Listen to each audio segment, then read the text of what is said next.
Gobrande.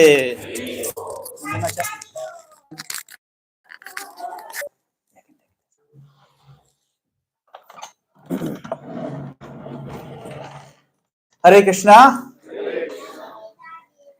So welcome to ISKCON of New Jersey.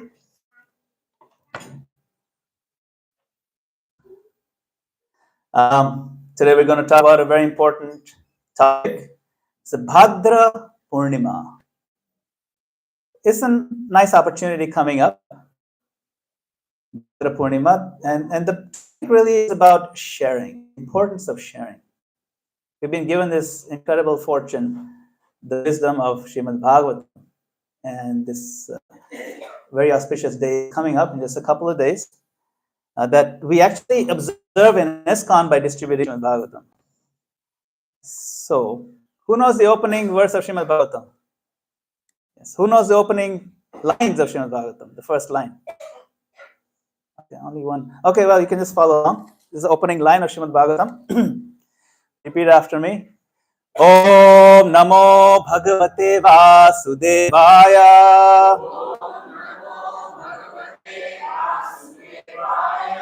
Om Namo Bhagavate Vasudevaya.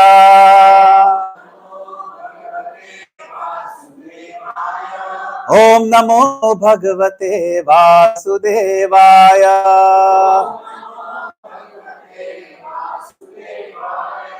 So today we'll be reading from Bhagavad Gita, but before that, I want to just mention this point about Bhadra Purnima.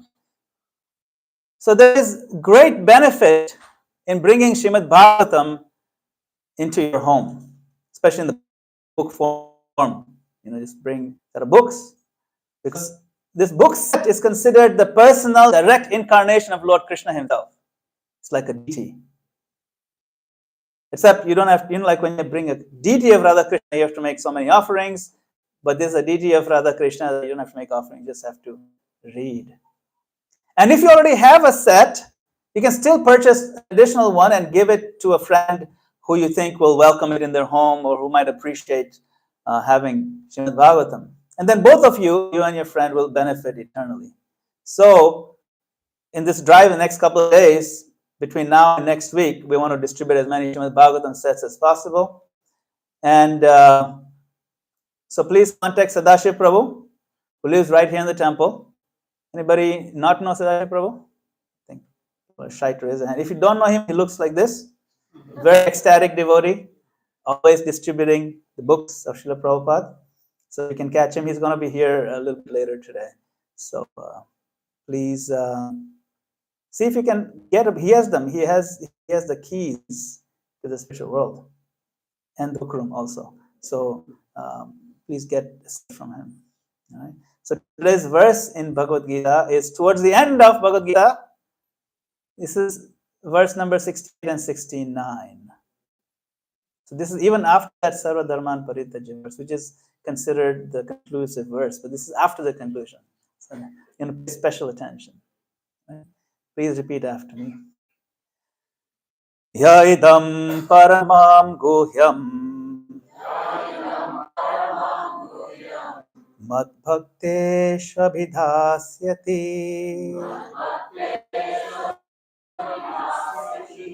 Bhaktim mayi param kritva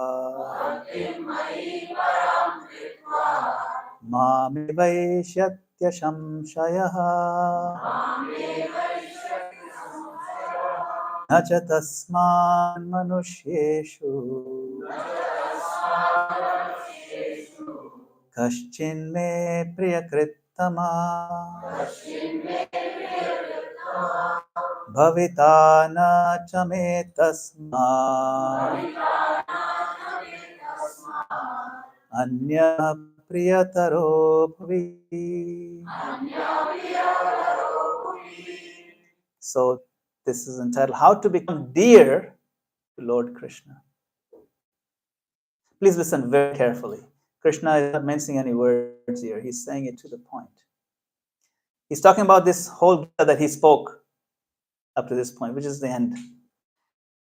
For one who explains the supreme secret to the devotees, pure devotional service is guaranteed. Guaranteed. And at the end, he will come back to me. That's the first verse. The next one. There is no servant in this world more dear to me than he. Nor will there ever be one more dear. There will never be one more dear. Om Ajnanatirandasya Jnananjana Shalakaya Chakshurunmilitam Yena Tasmai Shri Gurave. I was born in the darkest of ignorance, and my spiritual master opened my eyes with the torch of knowledge. I offer my respectful obeisances unto him.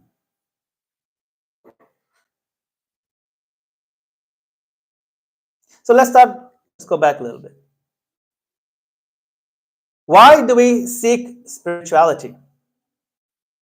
There comes a time in our lives when we really reflect and question. How did I get here?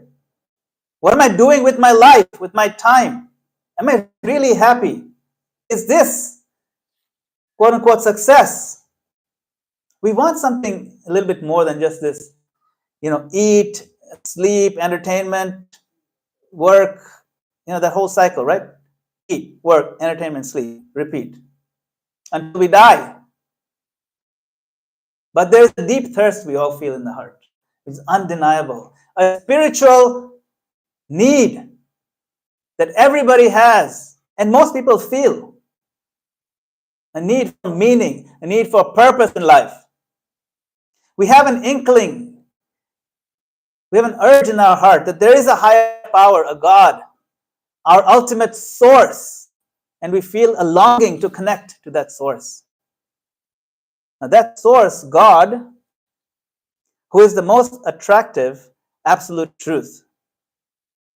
He has a name. It means all attractive. That name is Krishna. He is attractive. He attracts. Akrishta. Akrishta iti Krishna. He comes again, right? Sambhavami yuge again and again to give this timeless message in the form of Bhagavad Gita. So Srila Prabhupada founded this movement to share this message and the process of Krishna consciousness all over the world. Now the process itself is very simple, you can see. We chant together in a collective group singing, it's called Kirtan. And individually we also chant, like Prabhupada is showing here in meditation, called Japa. Chant what? Hare Krishna, Krishna Krishna, Hare Hare, Hare Rama, Rama Rama. And then we engage in worship of the deity here in the temple. You can also engage in some deity worship at home. So here Prabhupada is showing us, by his example. Then we study the spiritual text. Here Prabhupada is going through. So we should read Bhagavatam.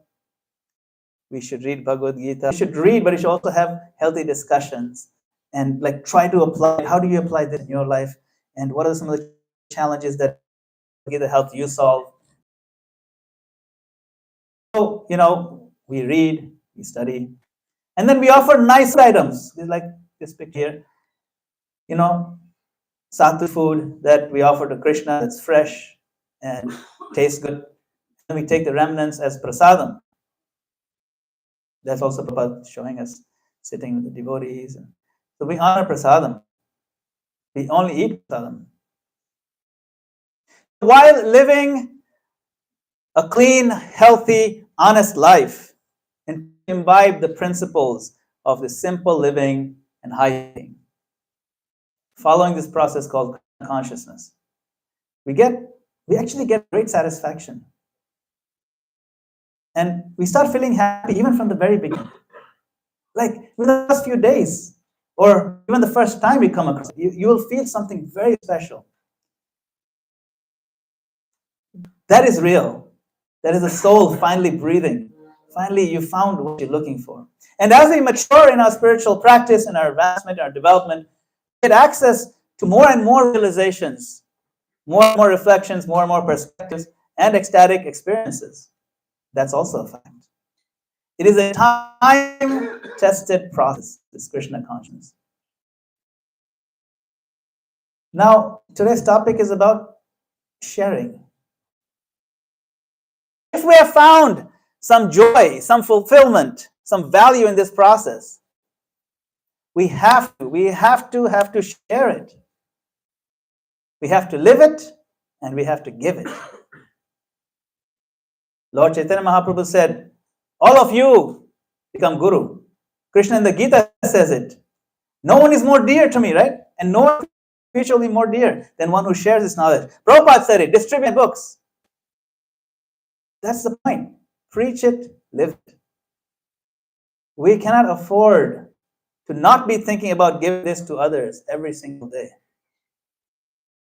You see, this Krishna consciousness, it's not just about preserving our Indian culture or adding some variety and color to our social lives. No, it is about saving our soul. It's a very fundamental, constitutional nature of our core being. This is what Krishna consciousness is about. It is both dead serious and delightfully joyous, both. And we want both. We want to take it seriously, and we want to experience the joy of it. But it cannot be fake. We don't like the fakeness, and how much can we pretend? We want to follow it. And the philosophy is so nice, it is so deep that it can satisfy any level of intellectual curiosity and sophistication. No matter what kind of degrees you have, you will find an amazing depth in this philosophy.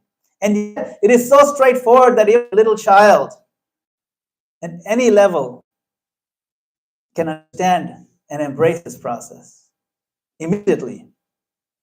When we share our distress, so we said we share our distress with somebody. What happens to distress? It goes down.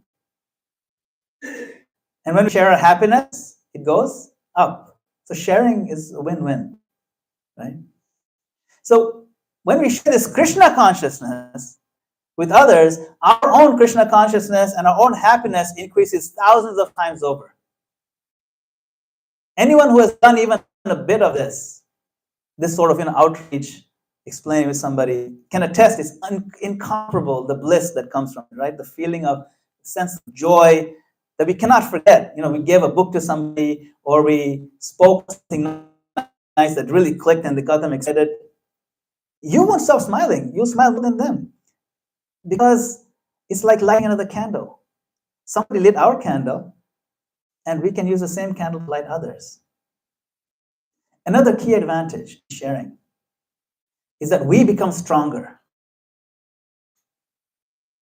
We become stronger in our own understanding of the science of Krishna.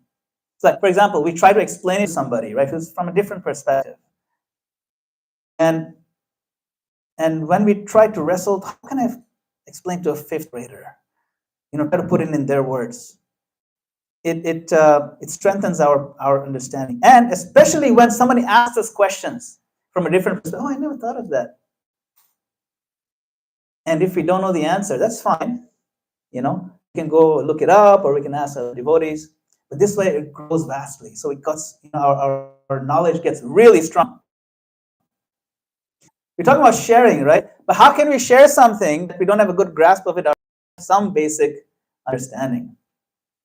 That is why Chaitanya Mahaprabhu instructs us to study deeply Siddhanta. He says, don't be lazy. Sometimes we think, I like to do seva, service. No, service we have to do. But Mahaprabhu said, you can't be lazy about studying this. It's very, very important. Study is just as even more important, actually. He says in Chaitanya Charitamrita, it's a very important verse. We must know this one. You can sing along if you like. Siddhanta boliya chitte nakaro alasha iha hoite Krishne lage shudreda manasha. A sincere student should not neglect the discussion of such conclusions. Siddhanta boliya chitte nakaro alash. Alash means what? Laziness. What's the Gujarati word for that? Alas. Alas. The same word. Don't be lazy. This Krishna conscious philosophy is incredible because it deeply satisfies the self without being opposed to what we find in modern science. It's completely compatible. This philosophy is both sound and complete in every way. And it teaches us how to live a holistic, uplifting, happy life. But we can't afford to be lazy or negligent. Na karo alash. Remember, the goal is to become what? Dear to Krishna. We want to become dear to Krishna. And we learned in today's verse that no one is more dear to Krishna than whom? Than someone who shares this with other devotees. He said other devotees. That's also an interesting point, Krishna says. He didn't say just share with everybody. He didn't say share with inimical people or envious people. No. In fact, he said avoid those. Share with people who are some inclination, at least some kind of innocence or some likelihood. You don't want to share with someone who's openly atheistic, who you know is going to challenge you or really be antithetic about it. We share it to devotees or very close potential devotees, right? How can you share it if you don't know it ourselves? We can't be lazy. So how do we make time to read? These books are available here in our bookstore and also shelf outside. And you can leave a small donation, just take a book from the shelf if you don't have any books. They're also available online for free. If you go to vedabase.com, all these books are available online for free. Just read them online, download them. They're available on PDFs as well. You just make it very simple, vedabase.com. But it's nice to have the physical book. You can pick up some of these books that are on the shelf. There really is no excuse. These can be read on our mobile devices, on the computer. You can find audio versions of it online. You can just hear it if you're like driving or something. Lots of lectures from Srila Prabhupada. They're on MP3s and YouTube. We're not limited by anything other than our own laziness, or opposite is motivation or enthusiasm.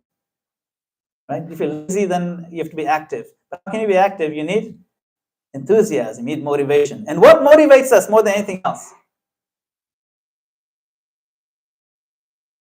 What motivates a musician to keep practicing all day? Love. He has love for music.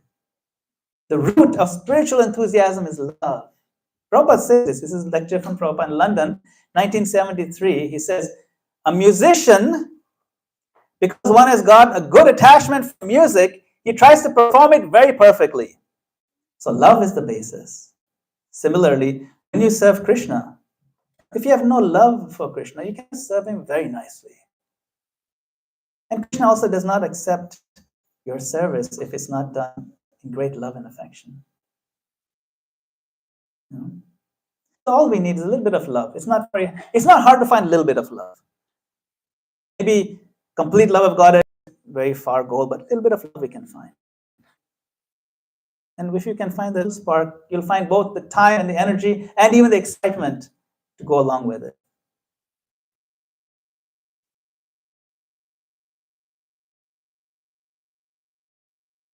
We were talking about this, what is a successful life?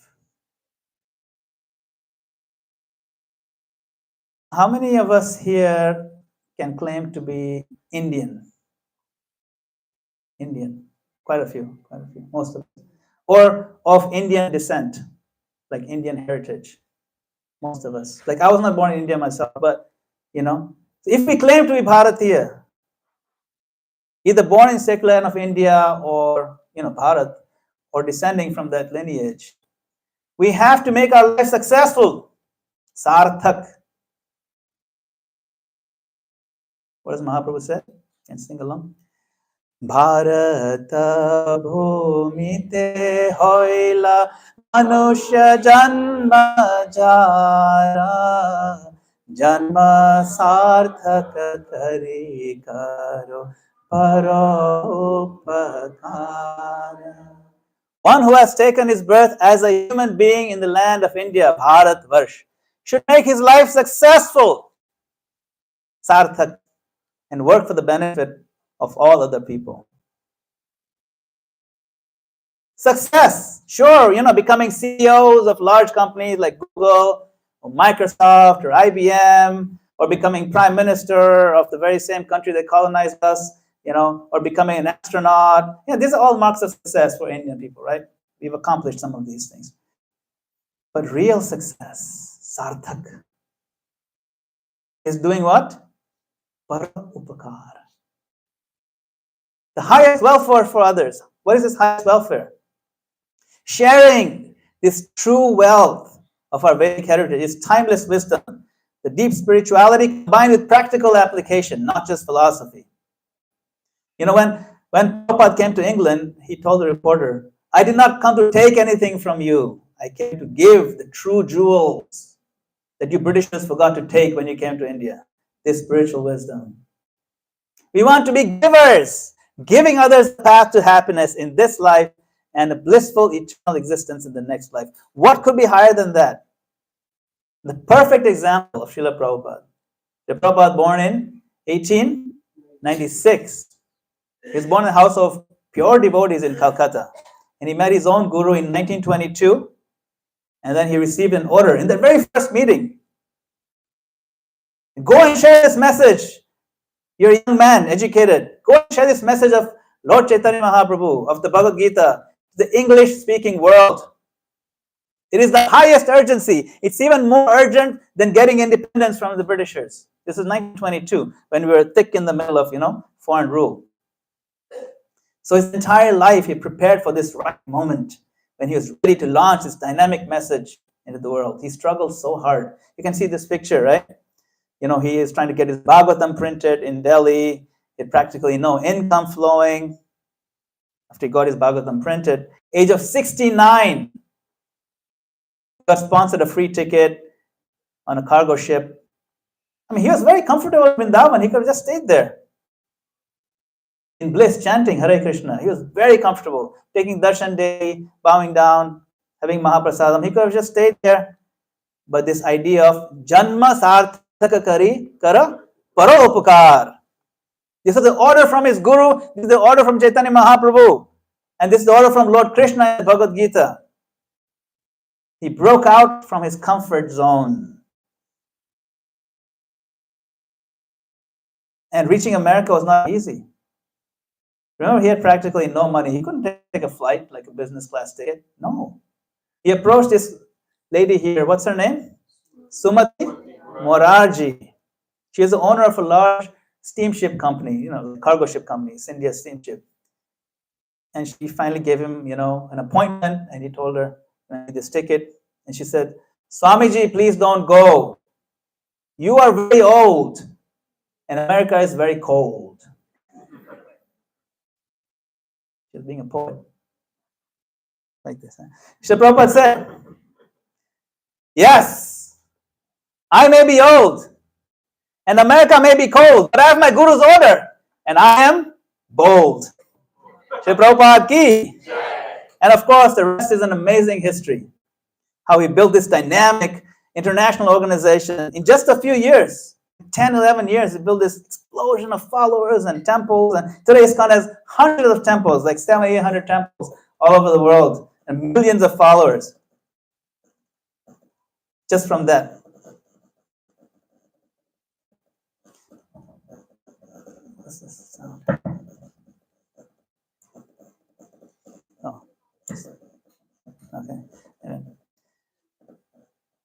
So at some level, we all have to become teachers, all of us. Following the footsteps of Srila Prabhupada. Teachers, preachers, sharers, gurus. It is not optional. We owe it to Krishna. We owe it to Srila Prabhupada. How can we pay them back? Can we pay them back? We can only pay it forward. We can only pay it forward by giving at least one other person. What does Mahaprabhu say? Jare dekho tare kaho Krishna upadesha amar agyai guru haya tara e desha. Jare dekho tare kaho Krishna upadesha. Instruct everyone to follow the orders of Lord Shri Krishna as they are given in the Bhagavad Gita and Srimad Bhagavatam. In this, to become a spiritual master, try to liberate everyone in this land. We don't need to first become a sannyasi or to leave our jobs and leave our homes. No. Even during the time of Lord Chaitanya Mahaprabhu, there was probably a misconception that only sannyasis can be gurus. He clearly spelled it out over here. It's Mahaprabhu's famous verse. Kiba vipra kiba nyasi shudra ke naya jai Krishna tattva veta se guru hoya. Whether one is a brahmana or a sannyasi or a shudra, regardless of what he is, he can become spiritual master if he knows the science of Krishna. That's all. It's not a big deal. Sometimes we may doubt, oh, how can I preach? I'm not the level of Prabhupada. Or we may think, oh, I'm just a beginner. I mean, I like this process, but I don't know many details. I don't know everything. But that does not matter. It was very urgent sharing this. Mahaprabhu said, Jare dakho, tare kaho, Krishna upadesh. We don't need to be very big to share. But sharing, we become big. I'll share my personal story. This is a picture of my high school. Back in 1991, I had just discovered Krishna consciousness. And I'd been chanting japa for about 6 months. Hare Krishna, Hare Krishna. I'll sit on these steps, there's some steps in the front during recess time. And I'll keep my beads in my blazer pocket. We have those high schools where you have to wear blazer. You know how the British type uniforms, right? Better tie, right? And I was trying very hard to focus and chant. And one of my classmates noticed this. And yeah, hey, what you got in your pocket? Why are you putting fingers in your pocket all day? You know, in blazer. So at first I was a little self-conscious, right? And after about a minute or two, I opened up and said, look, hey, I discovered this really cool philosophy, man. And how nice this process of chanting Hare Krishna. I was so excited. And he could sense my excitement. Like he could see in my eyes and like, why are you so happy? And immediately he said, awesome, let me also try it. I thought he'd be like, oh, he's such a weirdo. No, he said, let me also try it. And so we started chanting together. He would sit next to me at recess every day and chant together. After a week, I got him his own set of beads. I gave it to him. He would bring it in his own pocket. It was really nice. And we used to learn verses together. He started to read the Gita and we became pretty close friends. Now, a couple of years later, after that, I came to America and I was in college in Philadelphia. This is around 93 or 94. And one evening I just come back from school and I got a letter in the mail. This letter was from the father of my friend. The letter, I opened it, and he said, Hare Krishna, I'm writing to share some very sad and shocking news. My son was killed recently in a carjacking incident. The thieves shot him in the chest and took his van. His other friends who were also in the car, they were beaten, but they were let go. Now, in the past couple of years, he had been chanting Hare Krishna every day. And he shouted Hare Krishna as his last words. So he writes, I want to thank you from the bottom of my heart for giving him Krishna. Thank you. His father is a devout Jain, they weren't even Hindus, but he was so appreciative.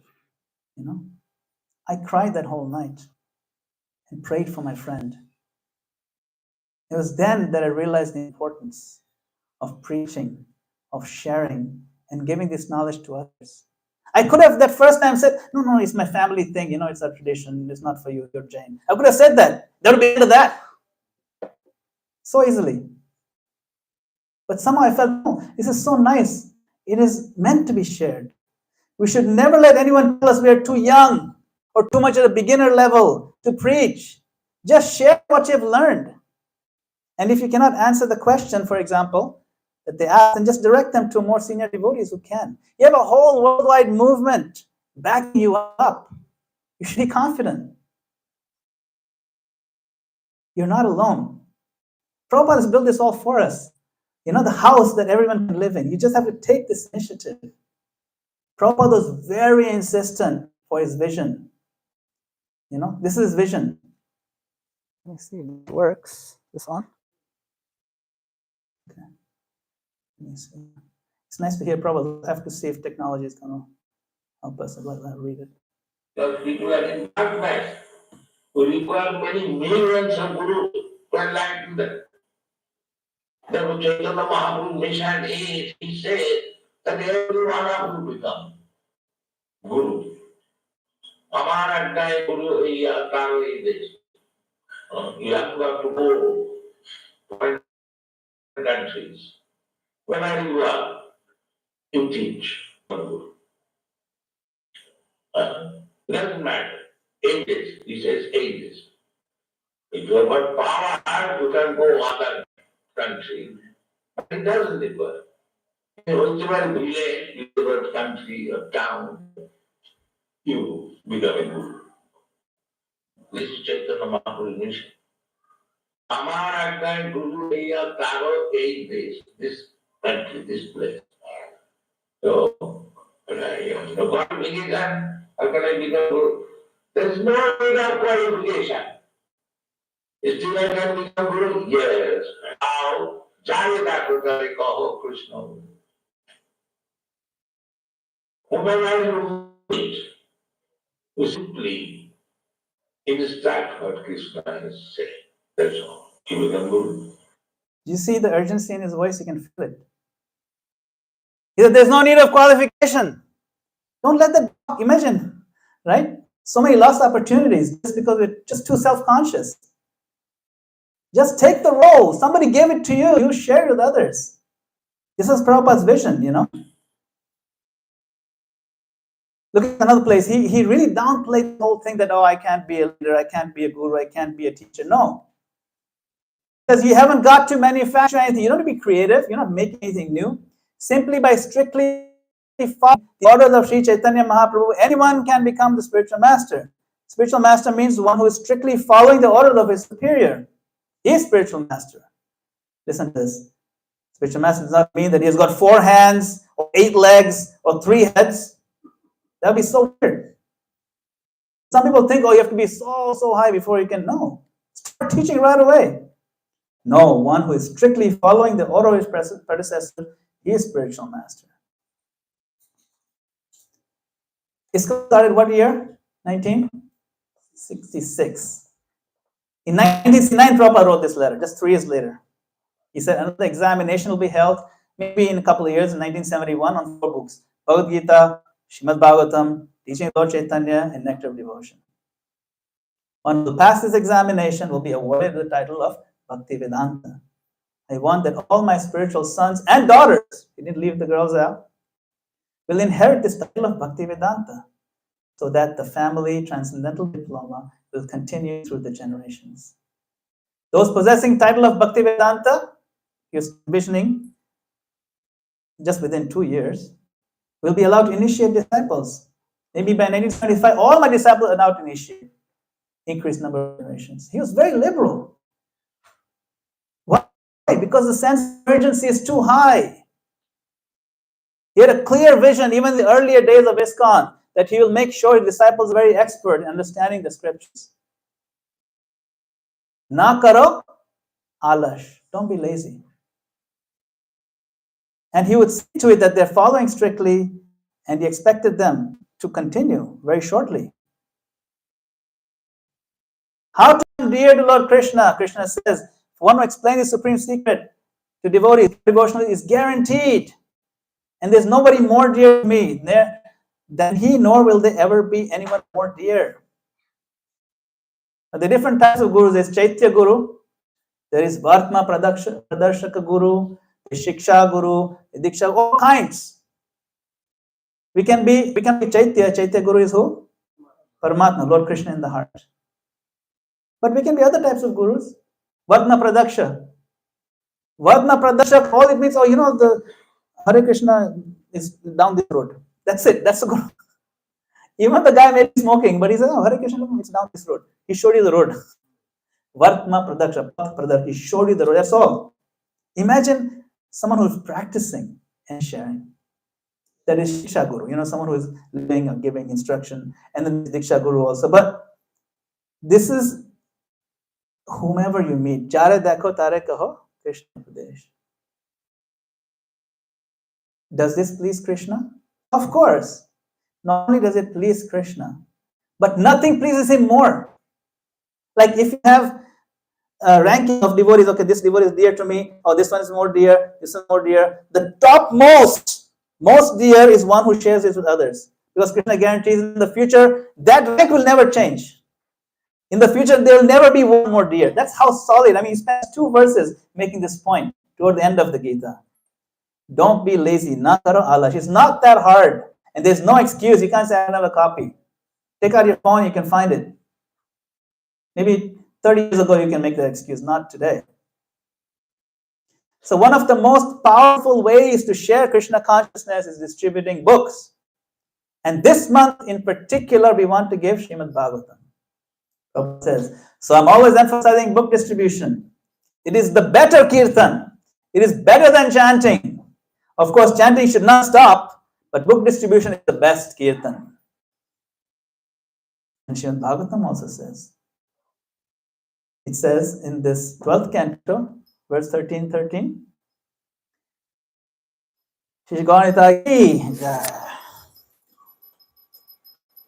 he says, if on the full moon day of the month of Bhadra, which is this month coming up, this full moon day coming up, one places Srimad Bhagavatam on the golden throne and gives it as a gift, he will attain the supreme mental destination.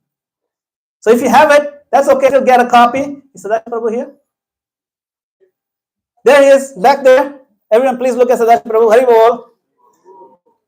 But if you don't want to turn your neck, because sometimes your neck is stiff, so you can look here. That's Sadashi Prabhu. So you can look there or here. Both places good. Get a copy of Bhagavatam, maybe 2. Give a gift. That's what he says in the Bhagavatam. If you give the gift, then you achieve the transcendental destination. Prabhupada says the best kirtan too. So there's great benefit in this. So before we end, let us try our very best to chant this Maha Mantra. If you've not chanted before, this will be an experience of a lifetime. And if you have chanted before, try to make this the experience of a lifetime. Okay? So very focused. Lots of love in the heart. Hare Krishna, Krishna Krishna, Hare Hare, Hare Rama, Rama Rama, Hare Hare. Let us not waste this chance, this opportunity, the human form of life. Let's do what we can to make progress every day. Nityam Bhagavata Sevaya. Don't be lazy. You can say whatever language you like, Bengali, in English, Gujarati, don't be lazy. Naka alash. Why? Because it makes you Shuddhada Manash, makes your mind very firm in Krishna conscious. Nobody can shake you then. Right? Then you come into service, be very solid. All right. Srila Prabhupada ki, Hare Krishna.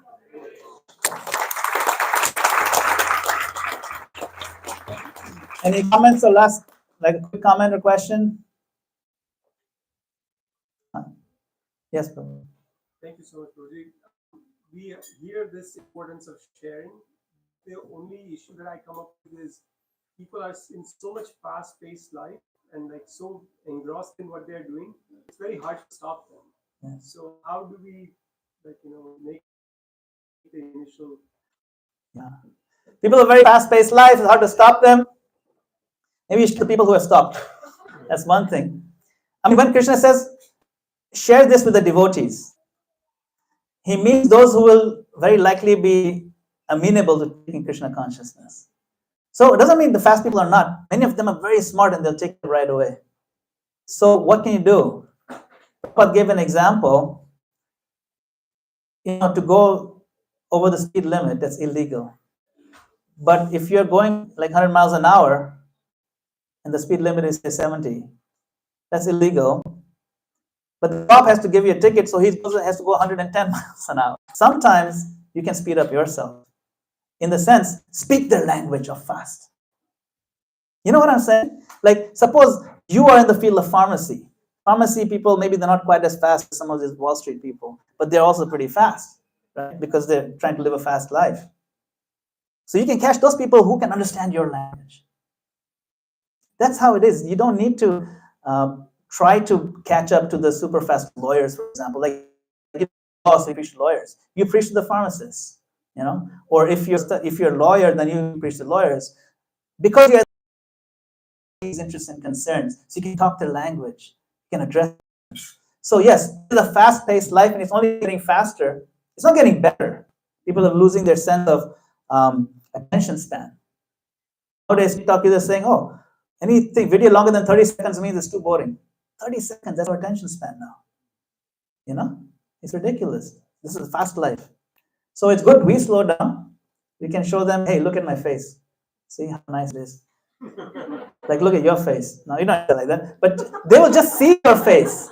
And they'll just wonder, how is he so happy? You don't need to say those words. Preaching, 90% of the time is not saying anything. He's just being happy. And they'll be like, no, I need to ask this person, what's going on? Like, even though he's a family in America, he's raising children, and he's working in the pharmacy and so on, and yet he's smiling, and he's always happy, and there's no wrinkles. What's going on? This is preaching. This is preaching. So yeah, that is one way of preaching. They'll come to you. When you're picking the fruit, right? You don't have to pick up the top apples. You pick the low-hanging fruit. So similarly, you don't have to go after the fastest people. It's fine. Maybe the faster devotee will catch up to them. That's fine. But we've got the ones who are at our pace, low-hanging fruit. Okay, good question. Hare Krishna. Thank you. Srila Prabhupada ki jai. Hari Bol.